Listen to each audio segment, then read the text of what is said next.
मित्रों, हमारे YouTube channel ambition with B answer में आप सभी का बहुत बहुत स्वागत है। आज हम लोग सागर तटीय मैदान का अध्ययन करेंगे और इसके बाद नेक्स्ट वीडियो में हम लोग देखेंगे तो उत्तर के विशाल मैदान का भी अध्ययन करेंगे। तो जो सागर तटीय मैदान है, सागर तटीय मैदान को अगर हम लोग देखें तो ये पश्चिमी तट का मैदान है और ये पूर्वी तट का मैदान है। ये अरब सागर से लगा हुआ पश्चिमी तटीय मैदान और ये पूर्वी तटीय मैदान जो बंगाल की खाड़ी से लगा हुआ है। इसमें देखना यह है कि अगर देखा जाए तो हमारे कुल तटरेखा की लंबाई जो है 6100 किलोमीटर है। मैं पहले वीडियो में ये सब आपको बताया जा चुका है।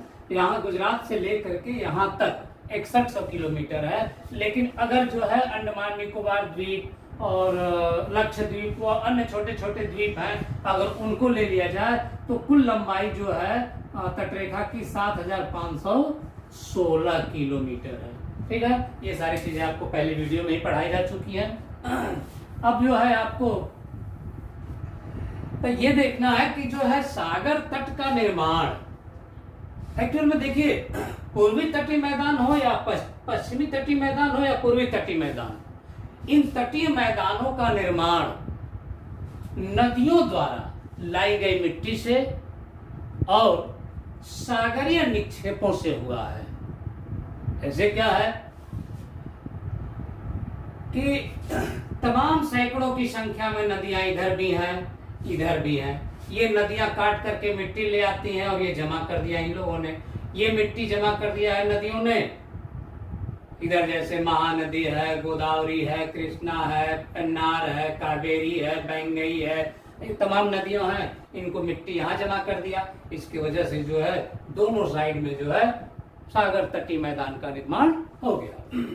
अब जरा हम लोग ये देख लेते हैं कि इसमें जो है थोड़ा सा क्या क्या कहते हैं। ये कच्छ है, आप जानते होंगे, वहीं जहाँ जंगली गधे पाए जाते हैं ये कच्छ है, जिसको कच्छ का रण कहते हैं। यहाँ पर सरक्रीक विवाद है, जो भारत और सरक्रीक है, जो भारत और चीन के बीच विवाद है, सरक्रीक।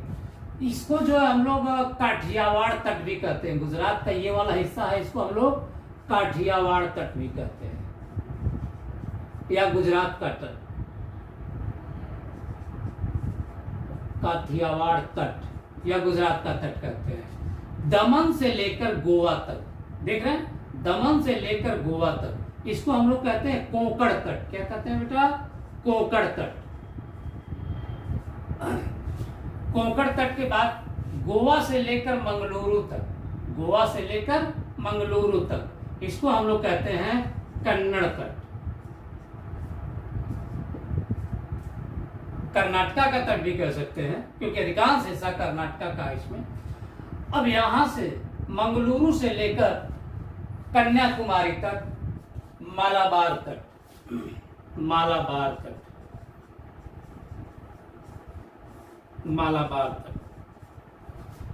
मंगलुरु से लेकर कन्याकुमारी तक मालाबार तक, इसको हम लोग जो है केरल का तट भी कह देते हैं, क्योंकि मालाबार तट का अधिकांश हिस्सा 95% हिस्सा जो है केरल राज्य में पड़ता है। इसलिए हम लोग मालाबार तट को केरल राज्य भी कह सकते हैं, केरल तट भी कह सकते हैं।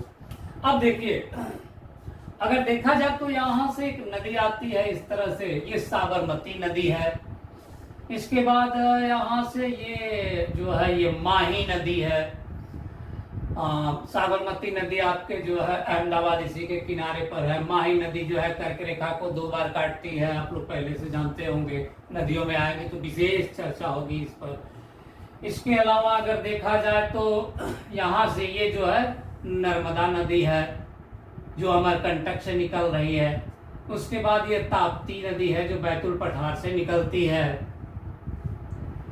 गोवा में जो है 2 नदियां हैं, एक मांडवी है और दूसरी जुआरी। कौन सा? मांडवी और जुआरी। उसके बाद यहाँ पर शरावती नदी है। कौन सी नदी है बेटा? शरावती नदी है। कर्नाटका में जहाँ गरसोपा जलप्रपात है, यानी महात्मा गांधी जलप्रपात भी कहते हैं। शरावती, शरावती के बाद यहाँ पर देखा जाता है एक छोटी सी नदी है गंगावेली, गंगावेली, ये भी कर्नाटक में ही है। इसके बाद देखा जाए तो यहाँ जो है पेरियार नदी है, भरत पूजा है, पंबा है, पेरियार, भरत पूजा, पंबा, ये तो मुख्य मुख्य नदियां मैंने आपको बताया। लेकिन आप जो है भारत का भौतिक मानचित्र देखिएगा, यहाँ से सैकड़ों की संख्या में छोटी छोटी छोटी छोटी छोटी छोटी नदियां उतरती हैं, ठीक है। और छोटी छोटी नदियां उतरती हैं, वो नदियां ऊपर से मिट्टी काट कर ले आती हैं। और कहाँ से? ये पश्चिम घाट का पठार है। तो जो पश्चिम घाट का पठार है, इस पर से सैकड़ों छोटी छोटी छोटी छोटी नदियां उतरती हैं। और ये नीचे जो है सागर के किनारे जो है एक पतला सा जो है मैदान इन लोगों ने बना रखा है नदियों ने, ठीक है। तो इसको हम लोग कहते हैं पश्चिम तटीय मैदान, राइट। पश्चिम तटीय जो मैदान है, इसकी चौड़ाई देखा जाए तो सबसे ज्यादा नर्मदा और ताप्ती के पास है। मध्य में पतला हो गया है, चौड़ाई कम हो गया है, लेकिन दक्षिण में फिर चौड़ाई उसकी अधिक हो गया है। पश्चिम सागर तटीय मैदान की चौड़ाई जो है देखा जाए तो औसतन 65 किलोमीटर है। लेकिन यहाँ पर जो है नर्मदा और ताप्ती के पास जो है इस मैदान की चौड़ाई 80 किलोमीटर है। अगर इस देखा जाए तो इन तटीय मैदानों पर जो है विशेष करके मालाबार तट पर कुछ लैगून झीलें पाई जाती हैं। लैगून झीलें, जैसे मान लीजिए यहाँ पर ये लैगून झील है, ठीक, यहाँ पर एक लैगून झील है, ठीक। ये लैगून झीलें पाई जाती हैं। जो ये लैगून झीलें हैं, ये होती क्या है? लैगून झीलों का मतलब ये होता है कि जैसे ये सागर है और ये स्थल भाग है, ये क्या है? ये स्थल भाग। सागर का पानी स्थल भाग के अंदर तक घुसा हुआ है। सागर का पानी स्थल भाग के अंदर तक घुसा हुआ है। ऐसी झीलों को हम लोग क्या कहते हैं? लैगून झील। ऐसी झीलों को हम लोग लैगून झील कहते हैं। अब जैसे क्या है कि यहाँ पर जो है वेम्बनाड झील और एक अष्टमुडी झील है। केरल में 2 लैगून झीलें हैं, एक वेम्बनाड और एक अष्टमुडी झील है। वेम्बनाड झील में जो है विलिंगटन द्वीप पाया जाता है और भारत का राष्ट्रीय नौका दौड़ प्रतियोगिता यही होती है। हाँ, एक चीज ये कि ये लैगून झीलों को जो है केरल में एक नाम दिया गया है, कयाल। क्या कहते हैं? कयाल। इन लैगून झीलों को केरल में कयाल कहते हैं, ठीक है। जो लैगून झीलें हैं, ये वेम्बनाड और ये अष्टमुडी केरल में, इन झीलों को जो है हम लोग वहां पर क्या कहते हैं? कयाल कहते हैं केरल में। सभी जगह लैगून झीलों को कयाल नहीं कहते, केवल केरल में जो है लैगून झीलों को हम लोग कयाल कहते हैं। तो ये तो बात हुई लैगून झील। लैगून झील में चूंकि सागर का पानी जमीन के अंदर तक घुसा होता है, इसका मतलब है कि लैगून झील का पानी भी खारा ही होता है, ठीक। तो आपने ये देखा कि पश्चिम तटीय मैदान का निर्माण, छोटी छोटी नदियां जो है सैकड़ों की संख्या, जैसे गुजरात में मादर नदी है, उसके बाद जो है ये आपकी शरावती है, फिर ये आपका जो है माही नदी है, नर्मदा है, ताप्ती है, मांडवी है, जुआरी है, शरावती है, गंगावेली है, भरत पूजा है, पेरियार है, पंबा है। ये इस तरह की छोटी छोटी सैकड़ों की संख्या में नदियां आती हैं। हाँ, एक चीज ये कि पश्चिम घाट की जो भी नदियां पश्चिम दिशा में आती हैं, यानी अरब सागर में आती हैं, वो सभी नदियां एस्चुअरी बनाती हैं, डेल्टा नहीं बनाती। भाई डेल्टा कब नदियां बनाती हैं? डेल्टा तो मित्रों तब नदियां बनाती है ना जब पानी समतल जमीन से बहना शुरू कर देता है, यानी ऊपर से आते आते समतल जमीन पर आ गया पानी, ठीक है। तो अब जैसे ऊपर से आते आते आते आते आते आते नदी समतल जगह पे आ गई, तो जो है वहां पर जो है एकदम आकर के बढ़ जाता है, तो इसको हम लोग डेल्टा कहते हैं। लेकिन पश्चिमी पश्चिम तट की नदियों पर ऐसा नहीं होता है। आपको पिछले वीडियो में मैंने बताया था कि ये जो है देखिए, ये सागर तटीय पश्चिम का जो है ये वाला हिस्सा है, ये आपका जो है मान लीजिए अरब सागर है, और ये पश्चिम तट ये खड़ा कगार है। यहां से जो भी नदियां उतरेगी वो बड़ी तेजी से नीचे आएंगी और सागर में चली आएंगी। ये नदियां बहुत तेजी से आएंगी और सागर में चली आएंगी। यानी पश्चिम तट की नदियों का जो है स्पीड, चलने की गति बहुत तेज होती है। क्यों? क्योंकि ढाल तगड़ा है, यहाँ बहुत तेज ढाल है। ढाल अधिक होने के कारण वो नदियां जो है उतरती हैं, अब मुश्किल से 25, 50, 40, 50, 60 किलोमीटर की चौड़ाई के लिए है मैदान की चौड़ाई, उतना क्या है। ऊपर से जब बड़ी तेजी से नदियां आती हैं तो वो नदियां जो है सीधे सागर के अंदर चली जाती हैं, वो डेल्टा नहीं बनाती हैं। ठीक, जब नदियों का पानी सीधे सागर में जाकर के तेजी से गिर जाता है तो उसको हम लोग कहते हैं एस्चुअरी। इसी को हिंदी में कहते हैं ज्वारनद मुख। ज्वारनद मुख यानी ये पश्चिम तटीय मैदान की जो भी नदियां हैं सब एस्चुअरी बनाती हैं, कोई डेल्टा नहीं बनाती। क्यों? क्योंकि यहाँ पर नदियों का जो बहाव का ढाल है बहुत तेज होता है और उस वजह से वो सीधे कहाँ चली जाती हैं? अरब सागर में चली जाती है और नदियां एस्चुअरी बनाती हैं, यानी ज्वारनद मुख बनाती हैं। तो ये तो रहा पश्चिम तटीय मैदान की विशेषता। अब आते हैं हम लोग जरा पूर्वी तटीय मैदान की बात कर लेते हैं। यहां से लेकर के मान लीजिए यहां तक, इसको हम लोग कहते हैं कोरोमंडल। कोरोमंडल तट, बंगाल की खाड़ी आप जानते ही हैं। इसके बाद यहां से लेकर के यहां तक, इसको हम लोग कहते हैं उत्तरी सरकार तट।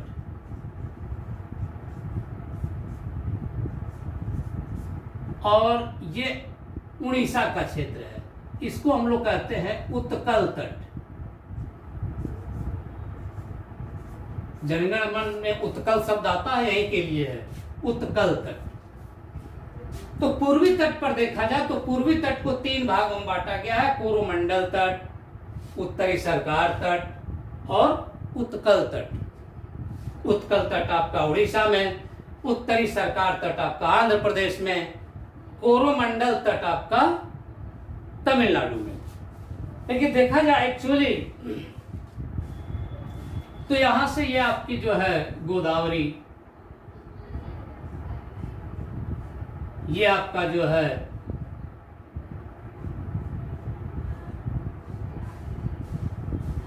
कृष्णा, ये आपकी कावेरी, यहां पेन्नार नदी है, यहां बैंगई नदी है, यहां ताम्रपर्णी नदी है, यहां पर आपका जो है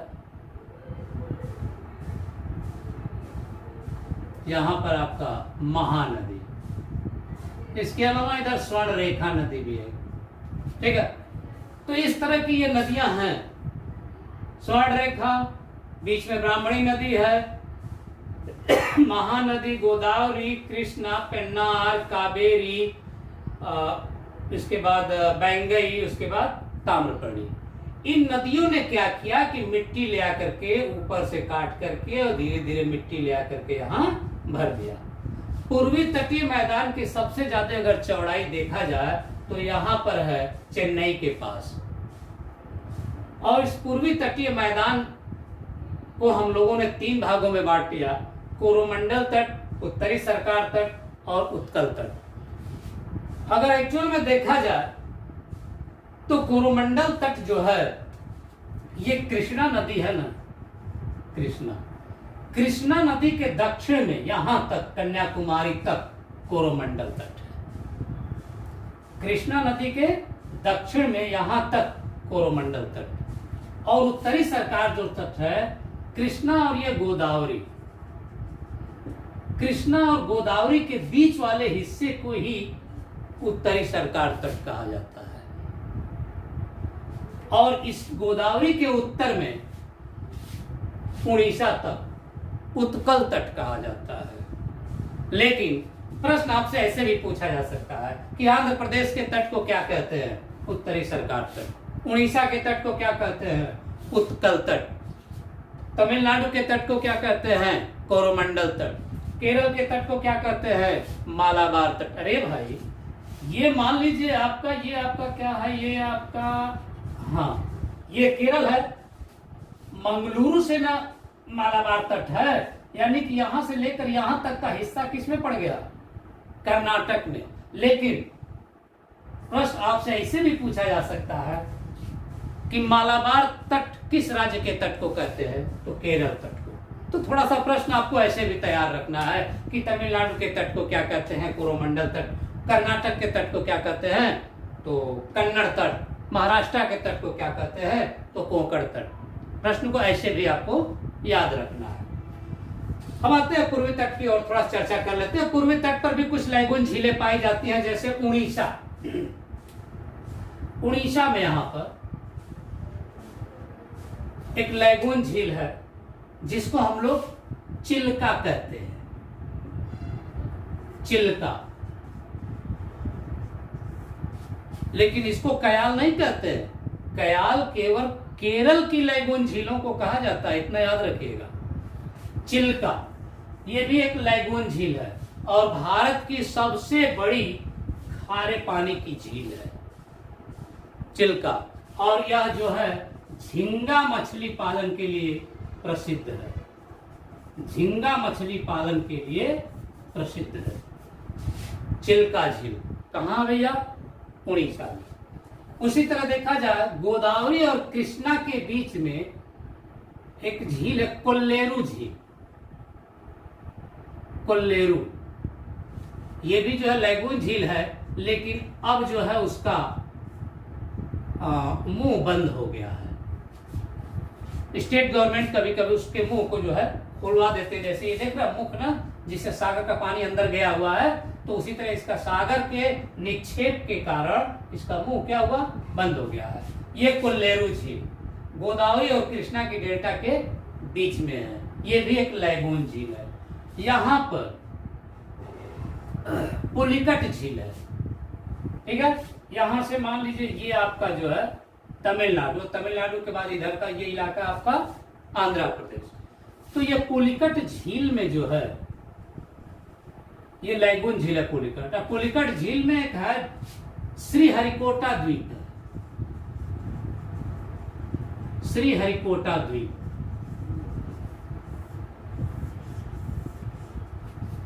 जहां से भारत का अंतरिक्ष यान अंतरिक्ष में जाता है। जीएसएलवी, पीएसएलवी जैसे जो भी रॉकेट छोड़े जाते हैं, सब जो है श्रीहरिकोटा से ही छोड़े जाते हैं, ठीक। और यहाँ पर सतीश धवन अंतरिक्ष केंद्र का कार्यालय भी स्थित है। तो देखिए 3 लैगून झीलें यहाँ आपने देख लिया, 2 लैगून झीलें आपने यहाँ देखा। तो इस तरह से जो हम लोग जो सागर तटीय मैदान है, आज इसका हम लोगों ने अध्ययन किया। आपको हमेशा याद रखना चाहिए, उत्कल तट, उत्तरी सरकार तट, कोरोमंडल तट, मालाबार तट, कन्नड़ तट, कोंकण तट, काठियावाड़ तट, कच्छ का रण है ये जो है आपका कच्छ की खाड़ी, और ये आपका खंभात की खाड़ी है। इस प्रकार आज का वीडियो यहीं समाप्त होता है। बहुत बहुत आप सब लोगों को धन्यवाद।